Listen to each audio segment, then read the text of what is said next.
Malwa mirror के सभी दर्शकों को मेरा नमस्कार।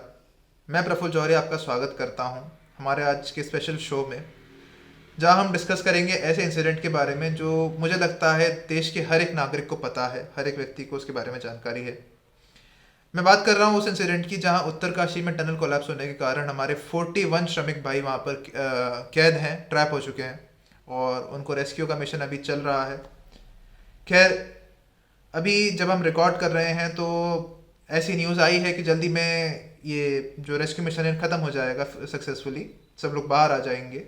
तो एंड हो सकता है कि जब तक हमारा ये शो अपलोड हो तब तक सब लोग अपने घर भी वापस आ जाएं। हम तो खैर यही चाहेंगे, यही हमारी प्रार्थना है। लेकिन आज हम चाहते हैं कि हम इस बारे में जानें कि ये इंसिडेंट क्यों हुआ, कैसे हुआ, कैसे इसे अवॉइड किया जा सकता था और हमें इससे क्या आगे के लिए सीख रखनी चाहिए।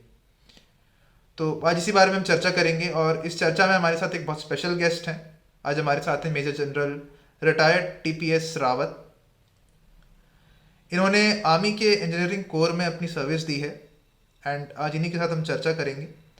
रावत साहब को छोटा सा मैं इंट्रोडक्शन देना चाहूँगा कि रावत साहब का जो आज गाइडेंस है, रावत साहब की जो इंसाइट है इस मामले में, वो क्यों ज़रूरी है, क्या उसकी इम्पोर्टेंस है। रावत साहब ने अपनी सर्विस के टाइम में BRO, जिसे हम जानते हैं बॉर्डर रोड्स ऑर्गेनाइजेशन के नाम से, इसमें काम किया है बहुत लंबे समय। अब BRO क्या काम करती है ये भी हम जान लेते हैं। BRO ऐसी ऑर्गेनाइजेशन है जो कि बॉर्डर एरियाज़ में, अलग अलग टेरेन्स में होते हैं बॉर्डर एरियाज़, वहाँ पर ये लोग रोड्स बनाते हैं, ब्रिजेस बनाते हैं, टनल्स भी बनाते हैं, बिल्डिंग्स बनाते हैं, अलग अलग टेक्टिकल बिल्डिंग्स जो होती हैं। तो इस ऑर्गेनाइजेशन में रावत साहब ने अपना इंजीनियरिंग का काम किया है, एज एन इंजीनियर काम किया है। तो रावत साहब की इंसाइट आज बहुत ही ज़्यादा इंपॉर्टेंट होने वाली है, बहुत ज़्यादा हेल्पफुल होने वाली है इस बारे में जानने में। रावत साहब ने जो स्नो पियर्सिंग के जो टेरेन्स है उस टाइम उसमें भी बहुत काम किया है। तो आज हम रावत साहब के साथ चर्चा करेंगे, समझेंगे इस इंसिडेंट के बारे में। तो बिना हम समय लिए ज़्यादा सीधे चलते हैं रावत साहब के पास और चर्चा को शुरू करते हैं। इंसिडेंट के बारे में बताइए, क्या क्या कैसे कैसे हुआ। Okay, thank you first of all. ये जो इंसिडेंट जो सिलकारा में जो टनल में हुआ है, ये टोटल टनल ये 4.5 किलोमीटर लंबा था, लगभग उतना लंबा था। इसमें क्या हुआ है कि आपने एक तरफ से टनल 2.5 किलोमीटर के आसपास बन गया था, बीच में थोड़ा खुदने को था और उसके दूसरी तरफ से भी काम शुरू हो रहा था। तो दोनों तरफ से ये टनल को मिलना था, तो उसी का काम जारी था। इन द सेंस कि ये जो जहाँ पे इंसिडेंट हुआ है उस तरफ से 200-250 मीटर एंट्रेंस से उस 60 मीटर जो डेबरी थी, जो आपकी 60 मीटर डिस्टेंस पे पूरा जो ऊपर से पहाड़ नीचे आ गया गिर के, इनफैक्ट। और जहाँ पे ये जो उसके आगे 2 किलोमीटर का जो एरिया है, वो जहाँ पे टनल बना हुआ था, उसके अंदर जो है ये 41 मजदूर फंसे गए। अब ये हुआ क्या है कि बेसिकली जो मैं कह रहा हूँ कि पूरा पहाड़ नीचे आ गया, तो 60 किलोमीटर जहाँ पे आपने सारा काम कर दिया था, आपने ग्राउटिंग कर दी थी, शॉर्ट फिटिंग कर दी थी, जो आपके जो प्री फैब्रिकेटेड जो आपके जो कंक्रीट ब्लॉक्स होते हैं जो लगते हैं, जिसको आप लोहे के साथ ग्राउटिंग करते हैं, वो सारा काम हो रखा था। तो उधर से सारा पहाड़ वो लेकिन नीचे आया है और उसने वो 60 मीटर का एरिया बंद कर दिया है। तो ये जो मजदूर हैं उसके से लेके जो आगे आपने 2-2.5 किलोमीटर का जो टनल बना दिया था, उसके बीच में 2 किलोमीटर एरिया में फंसे गए, जहाँ पे भी टनल बन चुका है। अब आपने पूछा कि ये क्यों हुआ हो।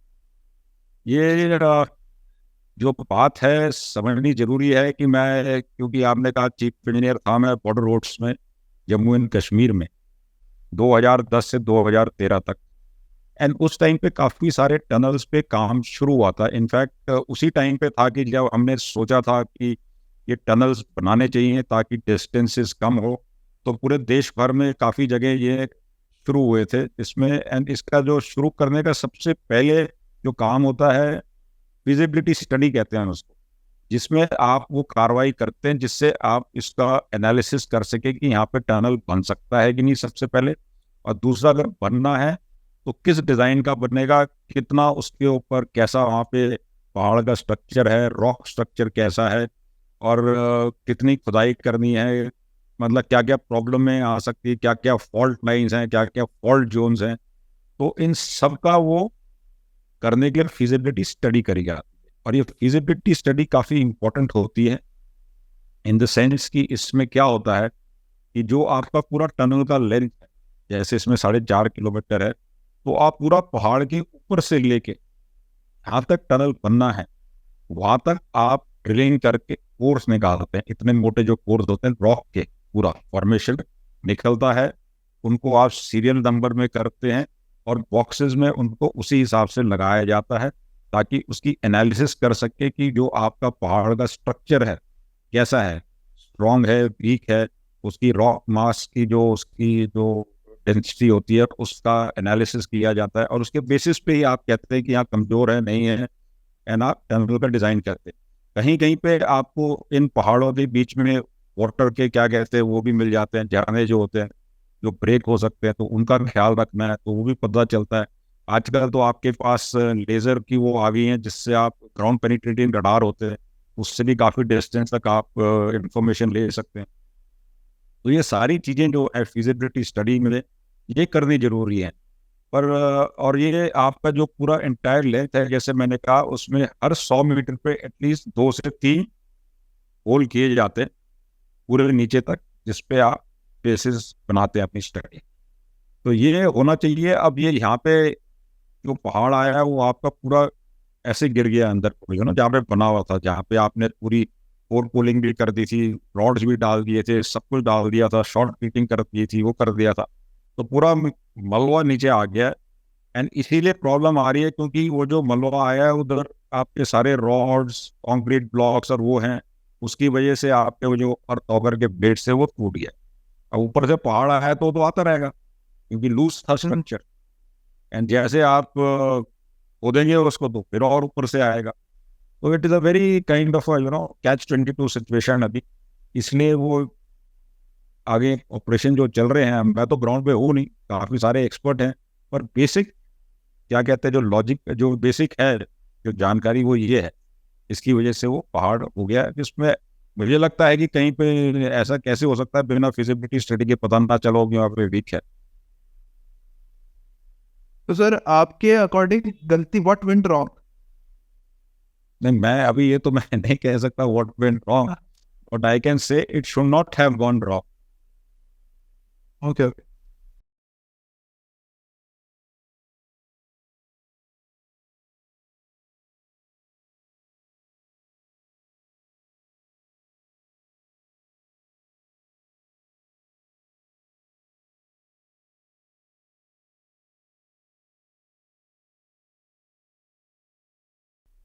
और देखिए, जहाँ तक मैंने सुना, मैंने भी न्यूज़ में और उसमें देखा है, सबसे पहले तो इन्होंने जो था डायरेक्ट क्या कहते हैं एक पाइप डाला ऊपर से, जो ऑक्सीजन और खाना वाना उसके लिए था, वो पतला पाइप। फिर एक 800 mm लगभग 3 फीट का वो पाइप को पुश कर रहे थे अंदर, जिसके through they wanted to take out these people. जब अगर पूरा वो जितना भी डेब्रिस था 60-70 मीटर का, उसके थ्रू आपने वो 3 फुट चौड़ी क्या कहते हैं उसकी पाइप डाल के उसके थ्रू बंदों को लाना था। And this was to go through the पूरा डेब्रिस के बीच में से, रॉक होगा काटता है तो पाइप ठोक ठोक के आगे करके उसका आपने टनल बनाना था। तो वो सबसे पहले, क्योंकि जैसी वो सबसे आसान वही था, अगर कोई भी होगा ग्राउंड पे तो वही काम करेगा। सो उसमें भी फंस गए थे।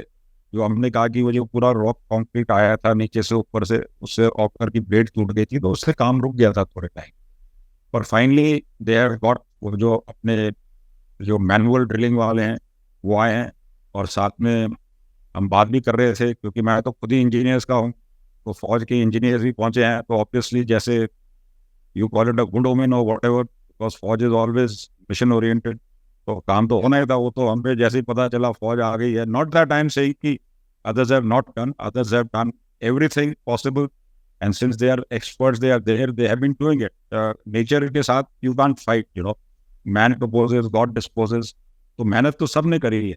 पर subsequently, being a Fauji, I'll say yes, the Faujis have come, so I was very happy, and I was convinced कि मतलब this work will now happen. So एक तो ये था। दूसरा इन्होंने करा है वर्टिकल ड्रिलिंग, जो ऊपर से कर रहे हैं ना। वो थोड़ा टाइम लगा, वक्त लगा उससे करने में, क्योंकि मुझे कोई ये सवाल भी पूछा था कि साइमल्टेनियसली क्यों नहीं अगर वो करना। उसके लिए आए, जैसे था पहले तो इक्विपमेंट चाहिए था वर्टिकल ड्रिलिंग, दूसरा आपको वहाँ ऊपर सामान ले जाने के लिए रोड चाहिए थी। So all this things take time, so that was another option which was being done. और उसमें प्रॉब्लम क्या थी, आई थिंक वो सतलज यमुना लिंक कैनाल वाले and ONGC was doing that vertical drilling. उसमें प्रॉब्लम जो आ सकती थी वो ये थी कि जहाँ पे आपने ऑलरेडी नीचे बहुत से टनल के जहाँ पे स्टार्ट होता है वहाँ पे हिट करते, तो again they would have encountered ये जो आपके कॉन्क्रीटिंग हो रखी है, जो रॉड लगी हुई है, तो उसके थ्रू जाने के टेक्नोलॉजी आई डोंट नो है कि नहीं, वो that was a question mark in what when they reach that surface of the tunnel जहाँ पे कॉन्क्रीटिंग ऑलरेडी हो रखी। सो that was a kind of a thing जो सोचने की बात थी। तीसरा था एक हॉरिजॉन्टल साइड में ड्रिलिंग की बात कर रहे थे, वो आई थिंक शुरू नहीं करा था, और दैट वाज अनदर ऑप्शन। चौथा आई थिंक वो कह रहे थे कि दूसरी तरफ से भी जहाँ से टनल का कुछ पोर्शन ऑलरेडी शुरू हो गया था, 400-500 मीटर बचा था, वहां से भी they had started plastic and so these are the four thing जो I think the best and the easiest वही था जो हॉरिजॉन्टल था, जिसमें finally they got those manual people जिन्होंने मट्टी निकाल निकाल के उसको पुश करके, and I think that's what news में मैं भी देख रहा हूँ कि अभी they should be out any time, so I think that's a good sign. अच्छा, एक जो आज के समय में एक क्रिटिसाइज किया जा रहा है गवर्नमेंट को कि गवर्नमेंट ने ध्यान नहीं रखा, इंजीनियर्स को भी क्रिटिसाइज करना, कहीं जो जनता होती है वो क्रिटिसाइज करती है बिकॉज इमोशंस जुड़े हुए हैं लोगों के, सब पूरा देश जो है प्रे कर रहा है 41 लोगों के लिए। तो क्या आपका कहना है, क्या हमें डेवलपमेंट रोक देना चाहिए ऐसे इंसिडेंट्स के होने के कारण? देखिए, मैं सबसे पहले तो आपने कहा गवर्नमेंट को क्रिटिसाइज कर रहे हैं, I think that should not be the thing. Government plan at a higher level, उनका काम है प्लान करना है कोई चीज, दे आर गिविंग इस फैसिलिटी, इतनी सारी चीजें बन रही है, जैसे आपको मैंने बोला जेड बोर्ड और जोजिला टनल जो अभी बन रहे हैं उसकी मैंने फिजिबिलिटी कराई है और अच्छे तरीके से कराई है। मैं इसका आपको इंसिडेंट बताना चाहता हूँ, जब हमारे पास, जब मैं गया था चीफ इंजीनियर, तो ये टनल की फिजिबिलिटी इंस्टेंटली ऑन थी, तो मेरे को आके ये जो ऑस्ट्रियन कंपनी थी उन्होंने बोला है कि ये हमारी है 2.9 किलोमीटर का बनेगा, जो सोनामार्ग से पहले जेड मोड है उसका टनल। तो मैंने उनको एक सिंपल सा सवाल पूछा, मैंने कहा भैया जो आपने रिपोर्ट तो दे दी ठीक है, पर पहले ये बताइए इसका फर्स्ट टर्म ऑफ रेफरेंस है कि it has to be all weather tunnel. तो यहाँ बर्फ मैंने कहा इतनी पड़ती है, मैंने कहा मैं ग्राउंड पे गया हूँ एक दिन, हम शाम को सुबह सुबह बर्फ का थोड़ा पड़ रही थी, तो हम ऐसे ही सब गए थे वहाँ पे थोड़ा पिकनिक के लिए, सोनामार्ग से पहले एक रिजॉर्ट है, वो वहाँ पे बर्फ पड़ने लगी, और जब हम वहाँ दिन में थे वहाँ अवलांच भी आया। तो मतलब इसी हैव सीन ऑन ग्राउंड। तो ऑल वेदर का मतलब है कि आप एक तरफ से घुसें और दूसरी तरफ निकल जाएं और वो कभी बंद ना हो, all weather it should be open. So मैंने कहा आपने ये इंश्योर किया है? तो उनके पास जवाब नहीं था। तो देन आई सेड कि द सेकंड जो इसका टर्म ऑफ रेफरेंस है कि you are suppose to consult the snow and avalanche जो अपनी एस्टेब्लिशमेंट है इन मनाली, आपने करा नहीं करा? तो फिर मेरे को कुछ लोगों ने तो ये भी कहा कि क्या है ऐसे ही है, दे दो बाद में देखी जाएगी, वो करते रहेंगे। मैंने कहा भैया 29 करोड़ का प्रोजेक्ट है, 2 टनल साल करना है, how can I do this thing and I will not do it, I will ensure. And मैंने कहा you give me proper report इसकी बना के पूरी कवरिंग करके। तो उन्होंने कहा हमें डबल पैसा देना पड़ेगा दूसरी रिपोर्ट। मैंने कहा यार दूसरी रिपोर्ट हम क्यों पैसे देंगे आपको, आपने जो टर्म्स ऑफ रेफरेंस करा ही नहीं है। तो in fact then they agreed and they give me the second report 5.9 kilometre, that was the tunnel का लेंथ जो फाइनली अभी 5.96 किलोमीटर जो बन रहा है उधर, और जोजिला का 13 प्लस किलोमीटर का टनल बन रहा है। तो हमने करवाए हैं वो कवरिंग पूरे। सो ये बहुत इम्पोर्टेंट चीज़ है। तो ये जो है ना कि अब गवर्नमेंट ने तो आपको बोला है ये बनना है, आपको फंड का दे दिया, अब जो टेंडर करके जो एग्जीक्यूट कर रहा है ग्राउंड पे, जिसको टेंडर मिल गया, कॉन्ट्रैक्ट मिल गया और किस तरीके से कर रहा है, वो are the main chaps, they are the culprits basically, I always feel, you see, not the government. Government is giving you a vision, कि आपने यहाँ कर जाना है, आपको लद्दाख को ऑल वेदर कनेक्टिविटी देनी है, will give you the fund. That is government का काम। गवर्नमेंट का काम ये थोड़ी है कि लैंडस्लाइड आ गया, वो आ गया, ये आ गया। आपकी इतनी सारी हायरार्की है नीचे, और नीचे वाले हैं जो क्या कहते हैं, यू हैव टू इंश्योर जो काम कर रहे हैं वो सही से करें। और जो इनफैक्ट मैं तो ये कहूँगा कि जो ऐसे इंफ्रास्ट्रक्चर प्रोजेक्ट्स होते हैं, एसओपीज हैं कि क्या क्या होना है, स्टैंडर्ड ऑपरेटिंग प्रोसीजर, आपको you should go by the book, not take any shortcuts. So that is not at the high level. That is at the execution level. You're saying believe in the system. Why not? Our in the government is the one which is giving the vision, the dream which is coming true. Nobody would have ever thought that Ladakh will have all-weather connectivity tunnels. Yes. But that is a dream which somebody has dreamt and given it to you. Now execution, so you can't expect the big man or the main government people to, जो higher ups and government वाले खड़े हो गए वहां पे और डाले tunnel खुदवाएं। Yes. सही है। टनल तो कॉन्ट्रैक्टर ने खोदना ना, और उसने इंश्योर करना है कि टर्म्स ऑफ रेफरेंस जो कॉन्ट्रैक्ट के दे रखे हैं, कॉन्ट्रैक्ट इज वेरी क्लियर कि आपने क्या करना है, क्या नहीं करना है। जिसने साइन करा है, जिसने इंश्योर करना है, उसका काम है। So we should not do this blame game. In fact, I think we should learn from this. If such, and you see, even after you have, I say, आपने सारे काम कर लिए हैं, सारे चेक्स इंश्योर कर लिए, जैसे हम लड़ाई में कहते हैं, फौज में कहते हैं, आपने बड़ा प्लान बनाया होगा, 100 प्लान बनाए होंगे, पर that plan fails when the first bullet is fired, something else may happen. So you have to be ready for everything, and you should learn from it. And your यहाँ पे आप क्या किसके साथ काम, अगेंस्ट नेचर के साथ, terrain के साथ, कुछ भी हो सकता है।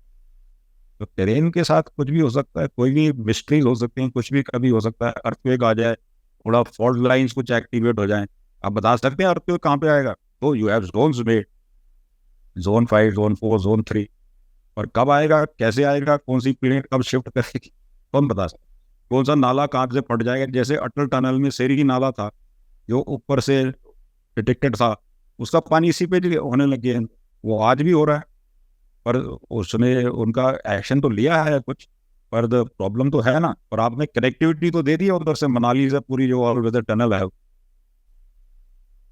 तो you have to see the positive things in life. That is what I believe.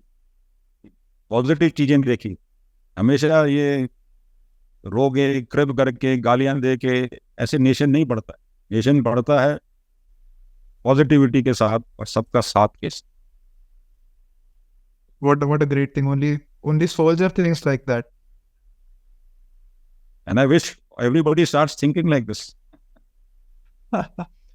तो यही मैं सोचता हूँ कि जब भी डेवलपमेंट होता है, हिस्ट्री ने देखा है, जब भी डेवलपमेंट होता है कुछ ना कुछ डिजास्टर आ जाता है, प्लान्ड अनप्लान्ड कैसा भी आ जाता है। I said man proposes, God disposes, कुछ भी हो सकता है। यस, हमने न्यूक्लियर एनर्जी बनाई, अच्छा एक सोर्स है न्यूक्लियर एनर्जी, लेकिन एक चेरनोबिल हो गया। आज के समय में हमने पूरी तरीके से न्यूक्लियर एनर्जी को डिस्पोज कर दिया है।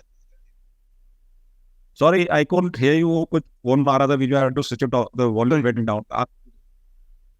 मैं एक एग्जांपल दे रहा था कि जैसे न्यूक्लियर एनर्जी मैन ने बनाई, एंड एक चेरनोबिल का इंसिडेंट क्या हो गया कि हमने पूरी तरीके से न्यूक्लियर एनर्जी को आज के समय में डिस्कार्ड कर रखा है।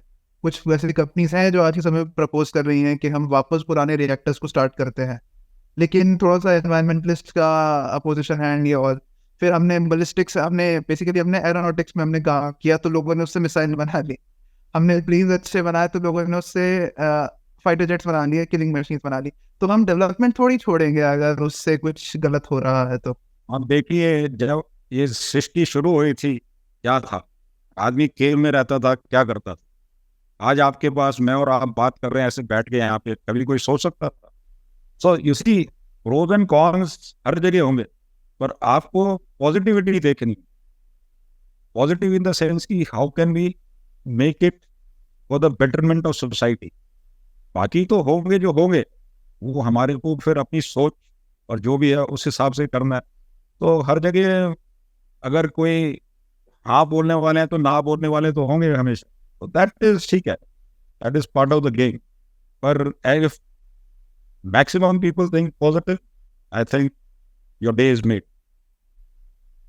यस सर, एक और मेरी बात थी कि जैसा कि हमने देखा कि इतना समय लग गया कि ऐसा लग रहा है कि अभी बोल रहे हैं कि अभी आज हो जाएगा, आज कुछ बहुत बड़ा ब्रेक थ्रू मिला है, लेकिन इतना समय निकलता गया, ये क्यों ऐसा हुआ, डिले क्यों होता गया? मैंने बोला ना डिले किस लिए हो, जो एक्चुअली पीपल थॉट कि आसानी से हो जाएगा, और जो स्टेटमेंट देने वाले वहाँ इतने सारे पहुंचे हुए हैं जिनको टनल के बारे में पता नहीं होगा काम क्या हो रहा है। काम कोई कर रहा है, स्टेटमेंट कोई दे रहा है, ब्रीफिंग कोई कर ठीक है, but the fact is we should be happy that finally the people have worked, and I salute those people who are all there working on this, because एक ऐसा आदमी नहीं होगा जो उन लेबर के भलाई के बारे में सोच रहा होगा या उनके लिए दिन रात जो जागे हुए हैं काम कर रहे हैं। Everybody is put in the effort, तो दैट्स व्हाट आई से ना, पॉजिटिविटी की देखी, वो स्टेटमेंट देते हैं। अब जो काम है, ऑब्स्ट्रक्शन आएंगे, आप नेचर के साथ फाइट कर रहे हैं, वो मशीनें हैं उनसे लगा रहे हैं, कितने मीटर तक जा रहे हैं, कोई मतलब टेक्नोलॉजी नहीं है जो उस चीज को काट सकती है उस डिस्टेंस पे, ठीक है। But despite all odds we are going to achieve something which is I think admirable. We have done together as a nation. Everybody has worked there, every agency has worked there, and as a nation we have come out strong. That is what the message should go there. Not that वो ठीक है, जो छोटी मोटी गलतियां हुई हैं, escape tunnel नहीं था, क्यों गिर गया, इसकी study, well that is a time for inquiry has to be done, it must be done, because we have to आगे चल के हमारे को ये प्रोसीजर्स अपने सही करने एंड इंश्योर कि आगे ऐसी चीजें ना हो। पर उसका अलग तरीका वो तो चलेगा और होना भी चाहिए, पर एज ऑफ नाउ हमारे को उसकी सिर्फ पॉजिटिविटी देखनी चाहिए कि हाँ, yes, as a nation we have done it. Not many nations have this capability of doing this. And आगे हमारे नेशन को क्या सीखना चाहिए इस इंसिडेंट से फ्यूचर के लिए? देखो, एक तो हम बड़े सारे प्रोजेक्ट्स चल रहे हैं आजकल इस देश में, एंड अच्छा है, it is for the betterment of people, but like I said, जो भी प्रोजेक्ट हम लें उसका हम प्रॉपर फिजिबिलिटी पहले चेक करके, सारे जो एस्पेक्ट्स हैं उसके चेक करके तभी हम उस पर कार्रवाई करें with proper design and all, and not मतलब किसी की जिंदगी हम उसमें खतरे में डाल दें। I think that is not the correct thing, and haste नहीं होना चाहिए, because haste always makes waste, So do it properly as a copybook and take lessons from such mishaps that they should not occur again. And I think people would have done a study. They will come out with the problems. They would certainly find what faults have been done and how to rectify, what rectifier measures जो लेने आगे, it will be done. And I think ठीक है, इतने काम कर रहे हैं तो कुछ ना कुछ तो होगा, ऐसे हो सकता है। But we should take it positively and move forward as a nation together. हमारे 100 प्रोजेक्ट सक्सेसफुल हुए बिना किसी को कुछ हार्म हुए, सिर्फ एक यहाँ पर कुछ एक इंसिडेंट हुआ एंड उसमें भी हमने रेस्क्यू कर लिया है। ठीक है, it's okay, and we have done it. That's what I'm saying. ना, we have to take positive lessons from this, not negativity. ये कर दिया, वो कर दिया, क्या कर दिया, and you see, everybody has come together. उसके साथ में थोड़ा सा सॉरी नहीं, ऐसे we should not make it as a kind of a bitter this thing कि इसने ये कर दिया, वो नहीं कर, गालियां देने का वो नहीं करना चाहिए हमें ऐसे चीजों। यस सर, एक व्यूअर्स को और फायदा होगा अगर आप ये बता पाए कि what is the significance of this tunnel and others in this reason.